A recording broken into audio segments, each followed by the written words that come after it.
ब्रह्मास्त्र film को लेकर जो करण जौहर के धर्मा प्रोडक्शन की है, इसे लेकर दो हिस्सों में लोग डिवाइड हो चुके हैं। एक लोग बोल रहे हैं कि ब्रह्मास्त्र बहुत ही अच्छी है, इसने 3 दिनों में 225 करोड़ रुपए की कमाई कर ली है, थिएटर्स फुल हैं। दूसरी तरफ जो बॉयकॉट करने वाले लोग हैं वो ये बोल रहे हैं कि वीएफएक्स को छोड़कर इस फिल्म में कुछ भी नहीं है। रणबीर कपूर ने बीफ खाने वाली बात कही थी, हम इस फिल्म का बॉयकॉट करते हैं, और वो ब्रह्मास्त्र की कलेक्शन को भी गलत बता रहे हैं। वो बोल रहे हैं कि ये मैनिपुलेटेड है, बस फिल्म को इतना इंपॉर्टेंस देने के लिए करण जौहर ने ये सब कुछ खेल खेला है। अब रियलिटी क्या है ये किसी को पता ही नहीं चल रही है, लेकिन फिलहाल जो बॉक्स ऑफिस इंडिया की रिपोर्ट है उसे मानकर चले तो 3 दिनों में ब्रह्मास्त्र ने 225 करोड़ रुपए की वर्ल्ड वाइड कमाई कर ली थी। अब 250 करोड़ रुपए हो गए हैं चौथे दिन के कलेक्शन के बाद।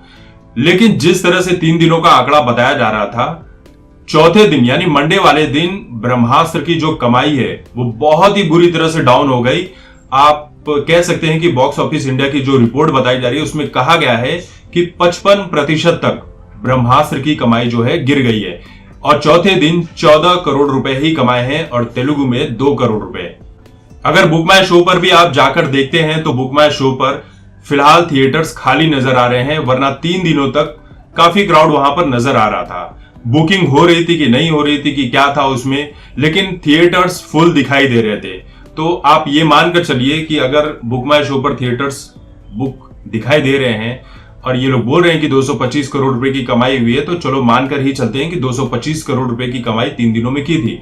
लेकिन बॉक्स ऑफिस इंडिया की रिपोर्ट के अनुसार चौथे दिन इसकी कमाई बहुत ज्यादा गिर गई है, 55% तक गिर चुकी है।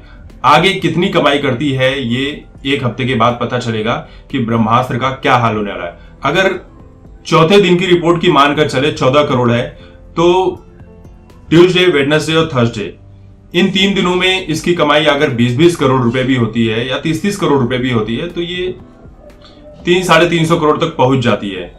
तो फिल्म जो कहा जा रहा है कि 400 करोड़ के बजट में बनी है, तो उससे 60-70 करोड़ ही पीछे रह जाती है।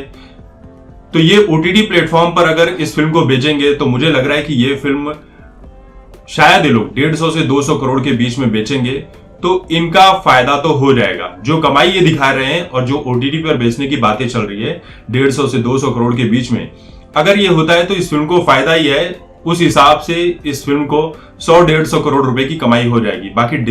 बाकी सैटेलाइट राइट्स कितने में बेचे जाते हैं वो भी देखना होगा।